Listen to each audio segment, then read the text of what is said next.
आखा दाना, आखा दाना जानते हो, पूरा खंडित चावल नहीं, कितना चावल, एक दाना चावल का शंकर भगवान के शिवलिंग पर समर्पित करिए।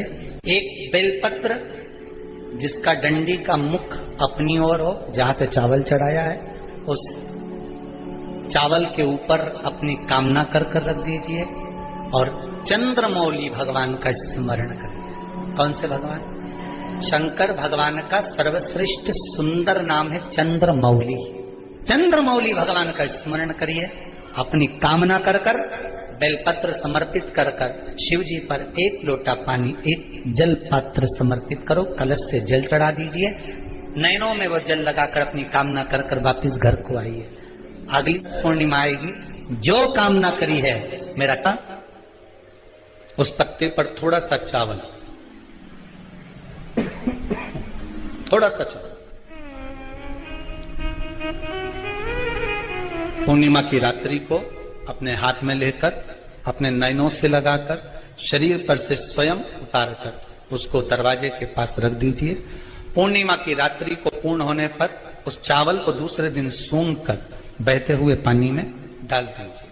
महाराज, कितने भी रोग से ग्रसित हो गए, पीपल का एक पत्ता 52,000 ब्राह्मण की साक्षी कराता है। महाराज बहुत ध्यान देना, पीपल के वृक्ष में स्वयं नारायण का, मेरे कृष्ण का वास है।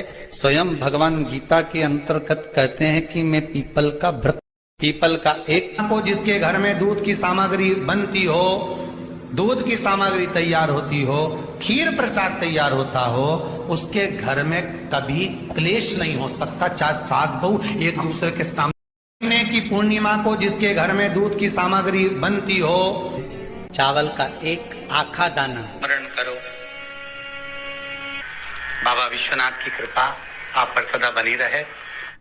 आ गया पूर्णिमा की रात्रि, बड़े से बड़ी बीमारियां, बड़े से बड़े रोग, बड़े से बड़े कष्ट इस पूर्णिमा की रात्रि को छूट जाते हैं। दमे की बीमारी, श्वास की बीमारी, अनिद्रा की बीमारी, रात्रि को जगना, ये सारी बीमारियां पूर्णिमा की रात्रि को अगर व्यक्ति अपने जीवन को सुखमय बनाए, अपने जीवन को आनंदमय बनाए, तो सब छूट सकता है। पूर्णिमा की रात्रि को पीपल के पत्ते 5 लेकर उसके ऊपर खीर डालकर रात्रि को खा लेने से महाराज दमे की बीमारी, श्वास की बीमारी रुक जाती है।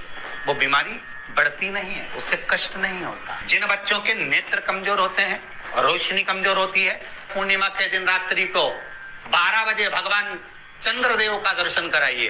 5 से 7 मिनट तक नयन मिलाए चंद्रदेव के साथ, और बाद में एक पीपल के पत्ते पर खीर जो चंद्र के नीचे रखी हुई है, उसी खीर को चटा दीजिए। फिर चंद्र का दर्शन कराओ, फिर खीर को चटा दीजिए। महाराज नयन की ज्योति बढ़ती है, नींद नहीं आती तो निंद्रा देवी प्रवेश करती है, निंद्रा अच्छी आती है, आनंदित होता है। महाराज जिस व्यक्ति के शरीर में गांठ पड़ जाती हो, शरीर काला पड़ जाता हो, चट्टे पड़ जाते हो, या दांत खाज खुजली हो जाता हो, उसके लिए भी पूर्णिमा की रात्रि को 12 बजे महाराज भगवान चंद्रदेव के लिए 21 दिए जलाए जाते हैं। उस 21 दिए की कालोच एक थाली में इकट्ठी करी जाती है, कालोच को इकट्ठी कर शरीर में गाय के घी के साथ में जहां जहां जगह पर चट्टे हैं, गांठ है, वहां लगाया जाता है। उसको 5 या 7 दिन लगाइए। उसके बाद में रोज प्रतिदिन लगाने के आधे घंटे बाद स्नान कर लीजिए, आराम लगना प्रारंभ हो जाता है। आज पूर्णिमा की रात्रि से लेकर कार्तिक पूर्णिमा की रात्रि के बीच में जो दामोदर भगवान का, कृष्ण का, शिव का मंगल आनंद करेगा, अभिषेक करेगा, पूजन करेगा, स्मरण करेगा, उसके सारे दुख दरिद्र दूर हो जाएंगे। रात्रि को आप बड़े प्रेम से खीर बनाओ, चंद्रदेव की साक्षी में रखो, भोग लगाओ भगवान श्री हरि को। बन सके अगर लक्ष्मी की कमी है, लक्ष्मी नहीं आ रही है, व्यापार नहीं चल रहा है, तकलीफ बहुत ज्यादा है, घर में कष्ट है, कर्जा ज्यादा है, तो एक तांबे के कलश के ऊपर, तांबे के कलश में पानी भरना, कटोरी रखना, उस पे लक्ष्मी जी की मूर्ति रखना। लक्ष्मी जी की मूर्ति नहीं हो तो चांदी का सिक्का रखना। उसके सम्मुख में आप 31 दीपक 31 दीपक घी के लंबी बाती के जला देना। महाराज एक एक कमल गट्टा उस 31 दिए के अंदर डाल देना और लक्ष्मी जी का पूजन करना, लक्ष्मी जी का स्मरण करना, खीर का भोग लगाना, पान के पत्ते पर खीर रखना, 5 पत्ते पर खीर का भोग लगाना और माता लक्ष्मी से विनती करना। सुबेरे 4 बजे तक वो रखे रहने देना, सुबह 4 बजे वो उठाना, लक्ष्मी को वापिस तिजोरी में या सिक्का हो तो उसको अलमारी में रख देना। जो खीर बनी है वो प्रसाद के रूप में सुबह 8 बजे, 10 बजे, 9 बजे जब खाना हो प्रेम से खाना। माता जो दिए लगाए हैं वो ठंडे हो गए होंगे, उनको रखे रहने देना, बाद में काम आते रहेंगे, या दिए विसर्जन करना हो तो आपकी मर्जी है। पर वो मिट्टी के दिए लगेंगे, आटे के दिए नहीं लगेंगे, मिट्टी के दीप लगाना है आपको। 31 घी के दिए लगाना है। लक्ष्मी जी का पूजन करो, कंकु, चावल, हल्दी, मोली से सब तरह से। पूर्णिमा की रात्रि को सुख मिलेगा, आनंद मिलेगा, लक्ष्मी की वृद्धि होगी, कार्य सिद्धि होगी। दूसरा क्रम, पूर्णिमा के दिन आप शाम को प्रदोष काल के समय 4:30 बजे से 6 बजे के बीच में 1 लोटा पानी, उसमें 5 बेलपत्र रखकर, 1 कमलगट्टा डालकर भगवान चंद्रेश्वर महादेव के नाम से भगवान शंकर को चढ़ा दीजिए। आपकी जो कामना हो वो कामना कर चढ़ाएं, विनती करें चंद्रेश्वर महादेव को और निवेदन करें कि हमारा ये कार्य सफल हो। केवल पूर्णिमा के दिन चढ़ाइए, कार्तिक पूर्णिमा तक क्या फल मिलता है हमको जरूर बताइए। भी पूर्णिमा की रात्रि को और कार्तिक पूर्णिमा की रात्रि को गर्भवती नारी अपनी नाभि पर यदि चंद्र की दृष्टि पड़वा लेती है तो बच्चा विकलांग पैदा नहीं होता है।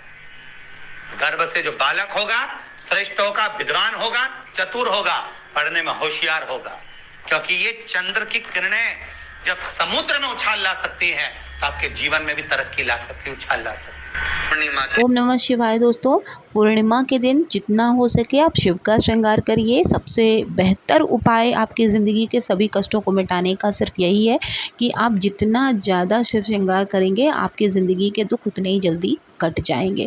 इसी के साथ साथ आप सभी ने देखा है कि चंद्रमा जो है भगवान शिव के मस्तक पर हमेशा विराजमान होता है, तो चंद्रमा में हमेशा शीतलता होती है।